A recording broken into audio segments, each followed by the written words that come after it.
Fifth grade, chapter 1, lesson 8, relate multiplication to division. You can use the relationship between multiplication and division to solve a division problem. Using the same numbers, multiplication and division are opposite or inverse operations. So Joel and 5 friends collected 126 marbles.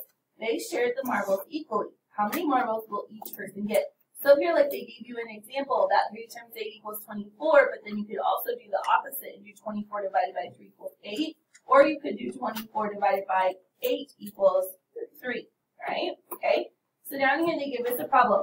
It says underline the dividends. So what would we be dividing? 126. 126, so we underline 126. And then what is the divisor? So what number would be in our divisor spot? 5. Okay. It does say 5, but do we have to make sure we read the whole thing? Yes. So it's Joel and his 5 friends. So how many people are there? 6. Okay. So I know so it says outline a rectangular array on the grid to model 126 squares arranged in 6 rows of the same length. Shade each row a different color. So we're just going to do a little different since we just have our pencils. So what are we going to do? How many are we going to go down? 6. 6.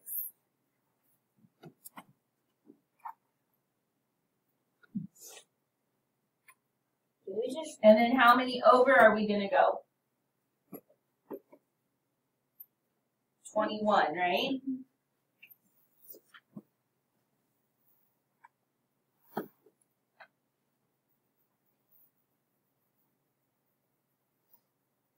So basically, if you left one box on the left side, you're going to leave one box on the right side. So then each line, we're going to draw a line across.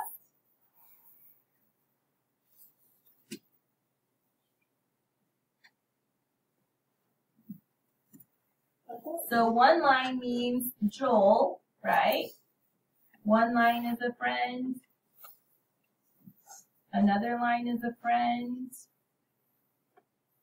Another line is a friend. Another line is a friend. Another line is a friend. And another line is a friend. So, how many squares are shaded in each row? So, how many did we shade? Oh, I went too many friends, right? So, how many did we shade for friends? Or how many did we shade in each row? How many boxes did we count over, guys? 21, right? So, each box for Joel and each one for his friend is 21, right? So, we went down 6, so 6 times 21, or 126 divided by 6 equals 21. So each of the 6 friends will get 21 marbles. Another way, use the distributive property. Divide 54 divided by 4. You can use the distributive property in an area model to solve division problems. Remember that the distributive property states that multiplying a sum by a number is the same as multiplying each added in the sum by the number and then adding the products. Write a related multiplication sentence for the division problem. So think, use the divisor as a factor and the dividend as a product. The quotient will be the unknown factor. So 52 divided by 4, okay, or 4 times something gets us 52, right? Okay, so in step 2, they want us to pull that 50 apart. Okay, so use the distributive property to break apart the larger area into the smaller areas for your partial products. So they broke 52 into 40 and into 12, right? Okay, you're dividing by 12, so they want to know what 4 times something gets you 40. What would that be? What is it? 10, right? Then they want to know what 4 times something gets you 12. What would that be? 3. So then your 4s are what were in your original problem, right, guys? Okay.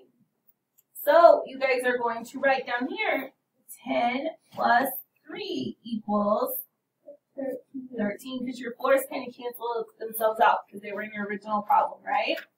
So write the multiplication sentence with the unknown factor that you found, and then use the multiplication sentence to find the quotient. So 4 times 13 equals 52, or 52 divided by 4 equals 13.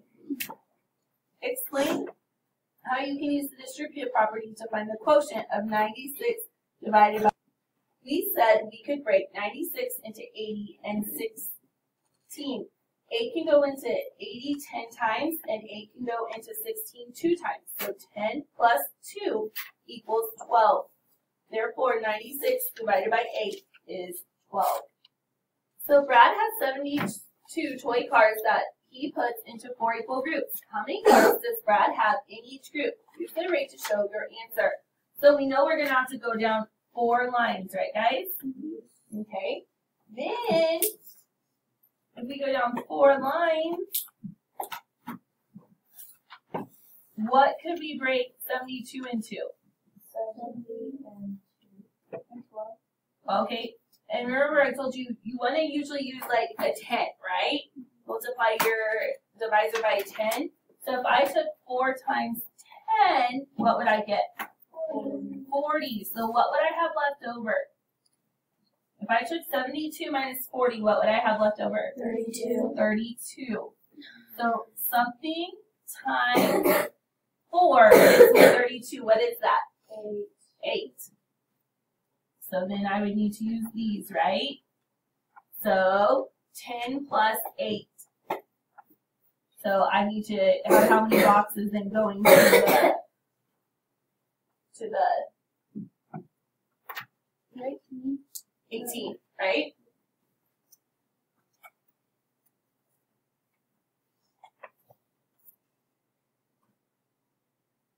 So basically it's this whole thing, is that right? Okay. So basically this whole thing would be your 72. So 4 and then 18.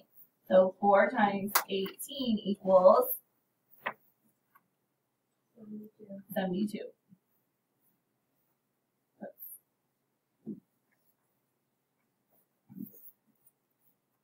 Okay. Now we have 108 divided by 6.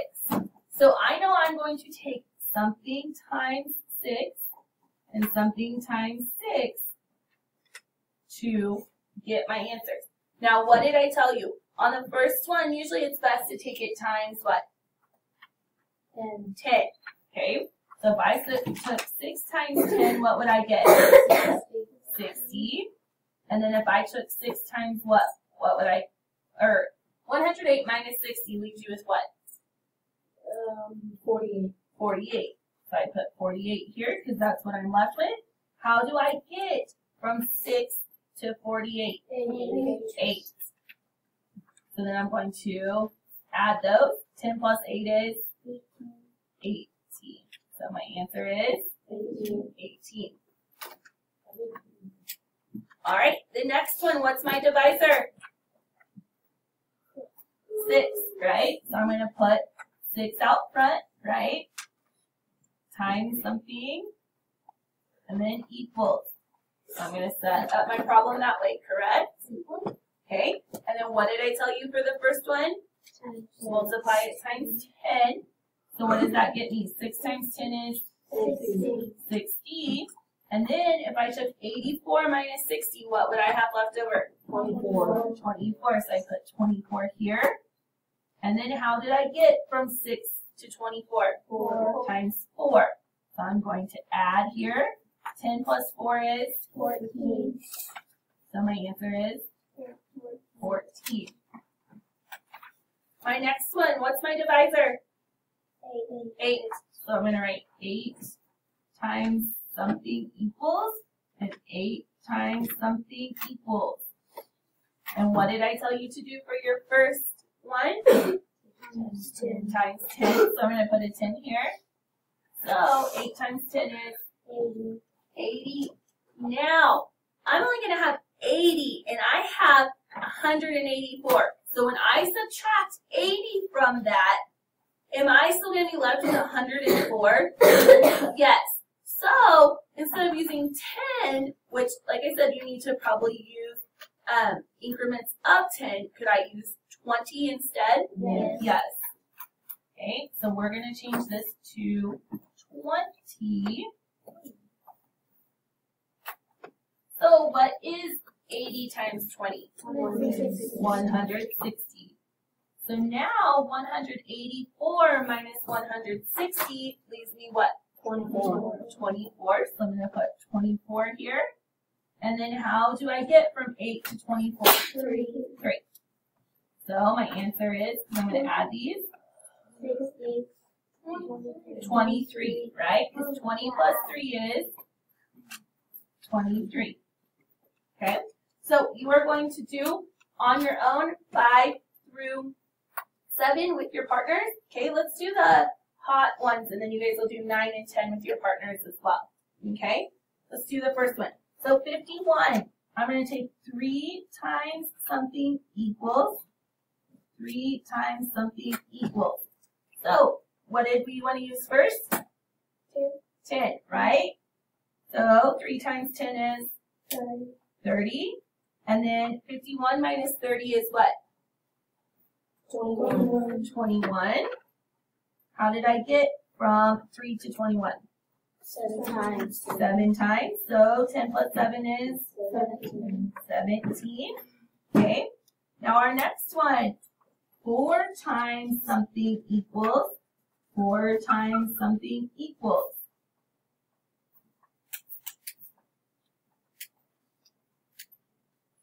So what do I want to use first?